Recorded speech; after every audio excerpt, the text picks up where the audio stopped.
आज की कथा देवी रेवती की है। माना जाता है कि वो नागलक्ष्मी का ही एक रूप है। नागलक्ष्मी शेषनाग की पत्नी है। उनको क्षीर सागर भी बोला जाता है। शेषनाग के अवतारों में उनके साथ उनकी पत्नी के स्वरूप में साथ रहती है। साथ ही रेवती एक नक्षत्र भी है जो कि मीन राशि में पड़ता है और जिसके स्वामी विष्णुदेव होते हैं। क्षीर सागर में शेषनाग और नारायण लक्ष्मी के साथ निवास करते हैं। शेषनाग के दो अवतार हैं। पहला लक्ष्मण राम जी के भाई के रूप में, तब नाग लक्ष्मी उर्मिला के रूप में उनकी पत्नी थी। बाद में बलराम की पत्नी के रूप में रेवती कहलाई।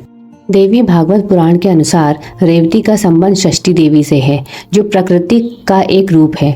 वह बच्चों की देवी के रूप में मानी जाती है और निसंतान दंपतियों द्वारा उनकी पूजा की जाती है।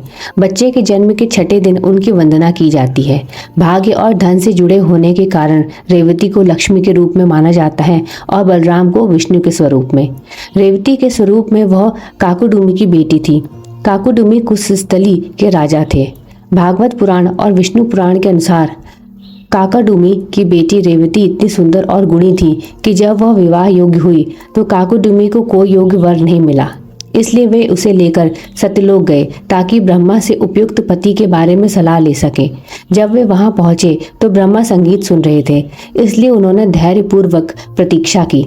जब प्रदर्शन खत्म हुआ फिर काकुडुमी ने विनम्रता पूर्वक नमन किया और अपना अनुरोध प्रस्तुत किया। अपने चयनित उम्मीदवारों की सूची पेश की। ब्रह्मा मुस्कुराए और राजा को समझाया कि उनकी पृथ्वी पर इतने समय काल में कई युग बीत चुके हैं।